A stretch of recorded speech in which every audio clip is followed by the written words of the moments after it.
Assalamualaikum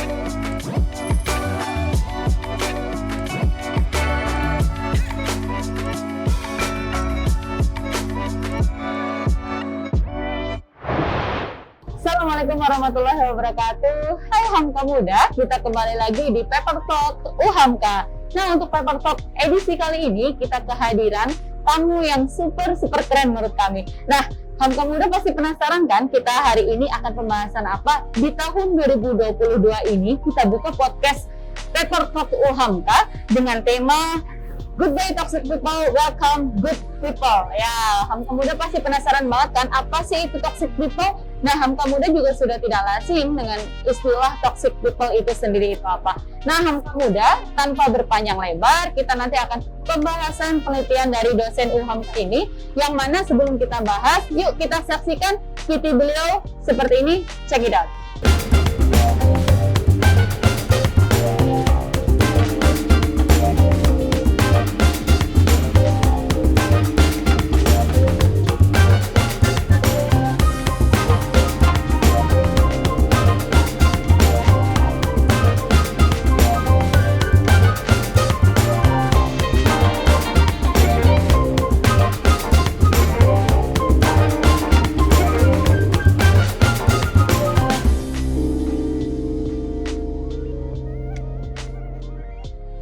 Hamka Muda, nah itu dia tadi VT dari Bunda di samping kita ini. Nah, tanpa panjang lebar, tadi sudah menyaksikan VT, kita kenalan langsung yuk dengan Bunda Novi.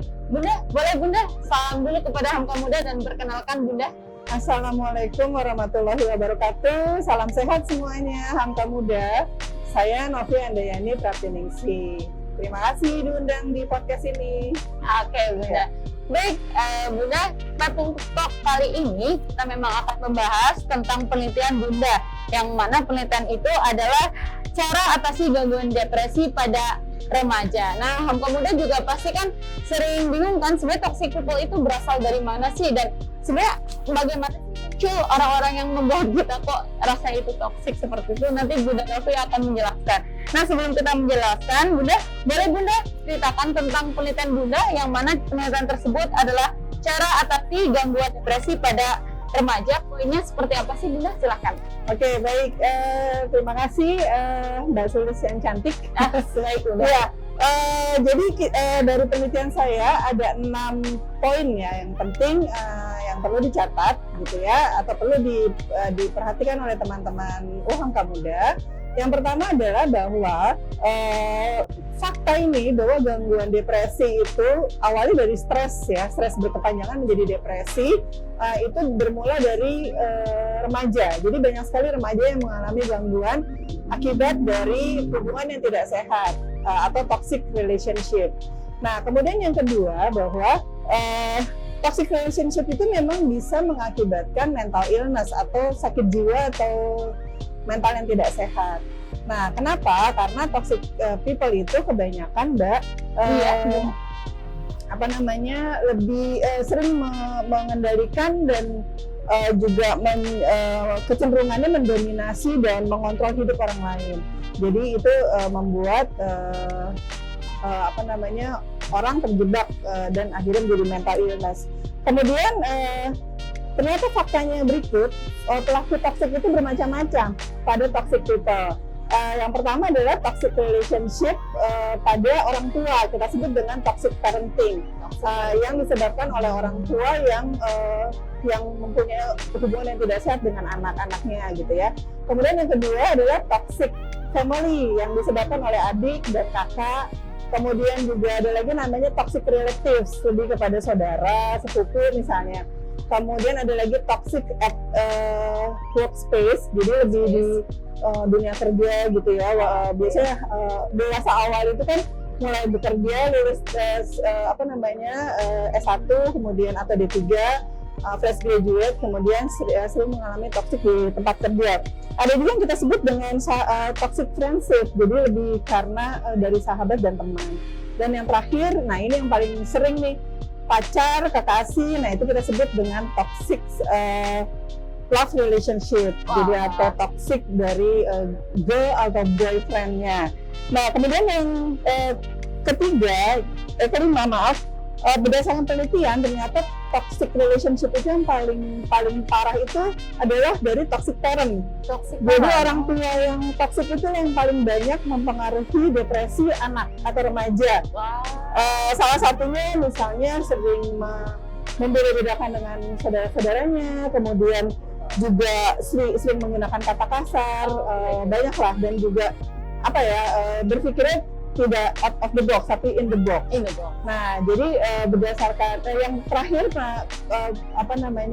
perlu memang penyadaran bahwa orang agar terhindar dari toksik harus juga tidak bersikap permisif atau mendiamkan, sehingga sehingga kesehatan mentalnya juga tetap terjaga. Salah satunya dengan self love, jadi mencintai diri sendiri dengan menghargai diri sendiri dan bersedia atau berani mengatakan tidak pada teman atau pada orang yang tidak frekuensi dengan kita. Oke, baik. Ya, Mbak. Itu ya tadi ada 6 poin. 6 poin ya, betul Bunda. 6 poin yang menurut kami juga itu wow banget ya. Kok kita juga baru ngerasa ya Bunda kalau hal itu ternyata terjadi juga pada circle kita sehari-hari. Iya, betul. Hamka Muda juga pasti kan sudah pernah merasakan atau mengalami, kok dia toksik sih, kok gini sih, kok bisa keadaan yang tidak sesuai dengan apa yang kita inginkan, sebenarnya itu bisa jadi toksik juga ya Bunda ya? Iya, betul. Oke, baik Bunda. Nah itu dia Hamka Muda. Nah kita juga pengen tahu nih Bunda, awal dari inisiasi penelitian Bunda itu dari mana Bunda? Apakah dari curhatan-curhatan anak-anak remaja atau memang Bunda terinisiasi sendiri karena melihat lingkungan Bunda? Bagaimana Ya, Bunda? betul yang disampaikan Mbak Sulis. Banyak juga mahasiswa, pelajar yang kadang-kadang curhat juga ke saya ketika saya memberikan pengabdian masyarakat misalnya. Itu curhat, kadang-kadang ada yang mau kabur dari rumah, ada yang mau bunuh diri lah gitu ya, suicide. Atau yang ngerasa kok saya depresi nih, stres nih gitu. Ternyata jadi berdasarkan observasi dan dari data di lapangan, saya menemukan banyak sekali kasus-kasus bully, baik itu bullying secara verbal, fisik maupun mental, bahkan ada sexual harassment, baik yang dilakukan juga secara berkelompok maupun individu, termasuk cyberbullying gitu. Jadi yang tentunya pasti mengakibatkan hal-hal negatif ya, kayak rentan sakit gitu ya, kemudian jadi sering cemas, kemudian tidak produktif, tidak reaktif ya, bahkan antisosial gitu. Juga kadang-kadang sampai menimbulkan keinginan untuk bunuh diri atau suicide gitu sih Mbak. Betul. Itu sebenarnya yang juga bisa jadi permasalahan kita bersama ya Bunda ya, kalau kita juga mengalami atau ada yang di dekat kita juga yang mengalami hal seperti itu ya Bunda. Kalau Bunda, kalau misalkan nih Bunda, ada remaja yang memang sudah otomatis tadi kan banyak sekali toxic yang dirasakan dialaminya, seperti ada toxic parenting, toxic relationship, toxic friendship, bahkan toxic di workspace kayak gitu kan ya Bunda. Lalu apa sih Bunda yang bisa kita lakukan ketika kita berada di dalam situasi yang menurut kita kok dia toxic sih gitu, bagaimana Bunda? Nah, kalau kita sayang dengan diri kita dan kita cerdas menyikapi ini semua, jangan biarkan diri kita terlarut pada hubungan yang tidak sehat ini. Kita harus segera pergi gitu ya, bergaul dengan banyak orang, melempar senyum, say hi, itu harus ya, tidak memutus silaturahmi. Tapi memilih sahabat atau teman yang dekat itu penting gitu. Nah, jadi ketika kita misalnya hubungan pacaran atau kekasih kita toksik gitu ya, misalnya contoh merokok di depan kita gitu ya, padahal kita belum jadi istrinya. Terus yang kedua misalnya suka menyubit atau memukul atau memaki atau membentak gitu ya, itu udah toksik. Tinggalkan saja segera hubungan yang seperti itu, karena kita sayang pada diri kita gitu. Oke, berarti tadi caranya juga kita bisa dengan self love ya Bunda ya, self love, hargai diri kita sendiri ya Bunda ya. Betul. Oke, baik Bunda. Nah lalu Bunda, kalau dari penelitian Bunda sendiri ada berapa sih Bunda informannya yang Bunda teliti kemudian menghasilkan tadi cara atasi depresi bagi remaja seperti itu Bunda? Oke, baik, informan saya ada 17 orang, terdiri dari 10 orang korban toksik dan 7 orang pelaku toksik. Jadi saya juga pakai dua belah pihak. Kenapa sih mereka melakukan toksik? Ternyata ada beberapa faktor gitu ya. Ya baik. Tapi yang korban yang memang harusnya kita orang yang kenal dengan korban atau yang mungkin ada di dekat korban, kita harus segera sebenarnya healing kita healing. Tapi sebenarnya memang yang paling utama mereka yang bisa menyembuhkan mereka sendiri sebenarnya dengan berpikir positif gitu ya. Toksik dari pelaku toksik itu lebih banyak tadi yang saya katakan di depan adalah toxic parent. Jadi orang tua yang tidak sehat lah untuk hubungan dengan anak gitu. Iya. Baik Bunda. Baik Bunda, berarti dalam hal ini ketika Bunda pun sudah meluncurkan konten ini, memang Bunda sudah objektif ya Bunda ya. Ada pelaku juga, ada korbannya juga seperti itu. Nah itu pelakunya itu Bunda berarti menemukannya dari mana tuh Bunda? Antara pelaku dan korban? Ataukah dua-duanya itu saling berhubungan? Apa berkesinambungan maksud saya atau bagaimana Bunda? Ya, awalnya dari curhatan, kemudian saya akhirnya menghubungi mereka dan mereka yang jelas saya harus meminta izin dan mereka bersedia gitu ya. Saya wawancara, kemudian saya observasi juga, kita juga melakukan FGD dan mereka berkenan gitu untuk dihubungin walaupun secara terpisah gitu. Ternyata memang mereka juga sebenarnya kalau menurut saya orang-orang yang toksik itu juga sebenarnya mengalami hal-hal yang tidak nyaman di hidupnya. Jadi mereka depresi berat, kemudian juga bisa jadi karena ditinggalkan oleh orang yang dekat dengan mereka, kemudian pernah mengalami kecelakaan yang trauma berat, yang tidak bisa mereka move on gitu ya. Nah yang terakhir, ini yang perlu dicatat nih kalau kita menonton sinetron atau web series Layangan Putus gitu ya. Nah itu sudah nggak endorse nih Bunda. Salah satunya itu adalah menurut mereka melihat atau mungkin di rumah terjadi pertengkaran antara ayah dan ibunya karena ayah atau ibunya berselingkuh. Jadi perselingkuhan di antara kedua orang tua itu yang akhirnya mereka bertengkar di muka anak. Nah itu juga membuat toksik juga. Jadi yang toksik itu orang tuanya, akhirnya menyebabkan anak juga jadi toksik gitu. Betul. Yang paling parah itu ya perselingkuhan. Jadi memang benar ya Bunda ya, ketika kita tuh disampaikan di mana kamu berdiri itulah sisi kamu gitu. Jadi karakter kita itu terbentuk karena lingkungan juga, di situ juga bisa jadi ya Bunda ya. Betul. Oke, baik Bunda.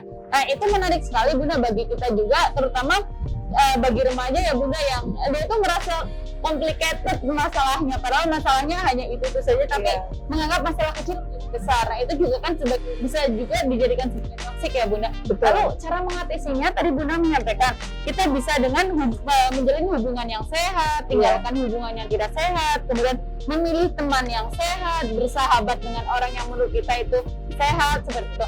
Nah selain itu Bunda, faktor pemicu dari dalam diri kita selain itu ada lagi nggak Bunda? Oh banyak, kayak misalnya pengaruh alkohol, obat-obatan terlarang itu udah pasti jadi toksik. Biasanya kalau udah kena narkoba, ya kan pasti apa aja dijual ya kadang ya. Kalau walaupun kadang udah nggak sehat juga. Kemudian juga banyak faktor lagi yang karena mungkin terisolasi secara lama ya, jadi nggak bergaul gitu ya, kemudian mungkin dilarang orang tuanya untuk bersosialisasi, itu juga menyebabkan toksik yang akhirnya mengakibatkan jadi antisosial begitu.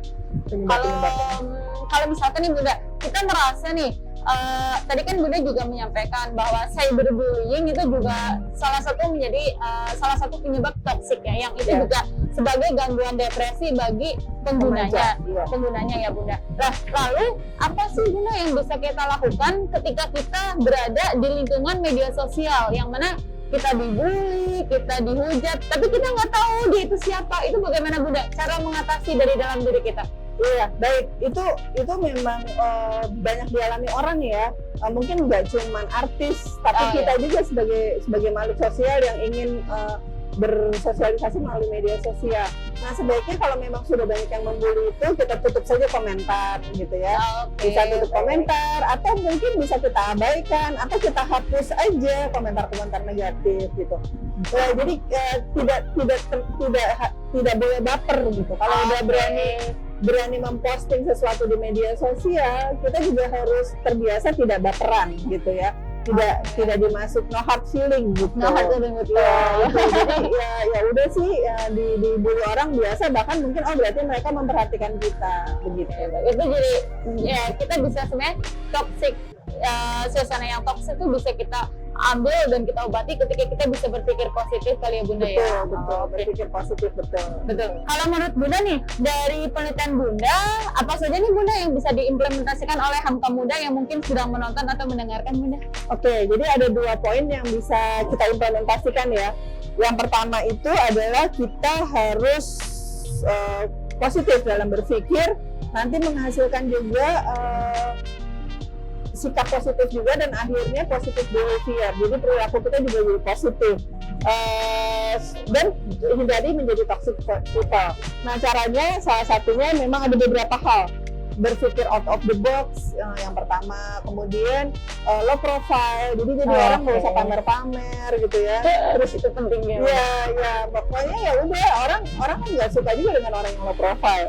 Kemudian mudah move on dari peristiwa yang membuat depresi atau stres gitu ya. Kemudian harus say no pada sesuatu yang tidak membuat kita nyaman dan tidak sefrekuensi dengan kita.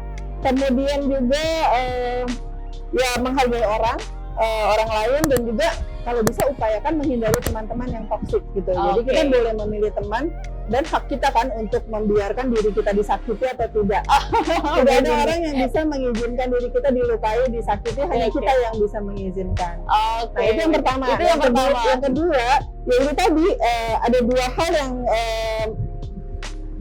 kita memulihkan trauma akibat toxic people. Yang pertama adalah self love, yang kedua adalah self healing. Kalau self love itu kenapa kita lakukan? Karena minimal kita harus membahagiakan diri kita sendiri, menghargai diri kita sendiri, baru kita bisa menghargai orang lain. Jadi ya tadi kita harus berani berkata tidak pada sesuatu yang tidak membuat kita nyaman. Nah, itu yang paling penting. Kemudian yang kedua, self healing itu memang yang bisa menyembuhkan diri kita sendiri gitu. Dengan cara ya berserah diri pada Tuhan juga, dan juga selalu berdoa. Dan yang terakhir berpikir positif, itu sih. Itu tadi menurut saya sih resep gitu banget sih bagi Hamka Muda yang memang kadang merasa kok gini banget sih, kok begitu. Maksudnya ketika Hamka Muda banyak sekali hal-hal yang tidak bisa diterima oleh hati dan pikiran Hamka Muda. Jadi Bunda Novi sudah menyampaikan poin pentingnya Hamka Muda, yakni salah satunya yang bisa kalian lakukan adalah self love, self healing. Kata-kata healing juga sering banget Bunda digunakan oleh Hamka Muda. Apapun dibilang healing, apa saja dibilang healing. Tapi setelah dia merasa aku udah healing kok gini-gini aja, berarti PR-nya tadi berserah diri kali ya Bunda ya. Nah, itu poinnya Hamka Muda. Jadi ketika kita sudah merasa keadaan mencekam atau merasa banyak sekali toxic people, tadi Bunda Novi sudah menyampaikan tipsnya dari penelitian beliau, yaitu salah satunya adalah positif dalam berpikir, katakan tidak pada sesuatu yang mungkin tidak bisa diterima dalam hati dan pikiran. Kemudian yang ketiga, hindari toxic people dengan cara kita juga bisa dengan low profile, jangan pamer, karena itu sikap-sikap yang membuat kita malah justru akan terpaksa ya Bunda ya, mengikuti arus ya Bunda. Self healing juga macam-macam sih Mbak.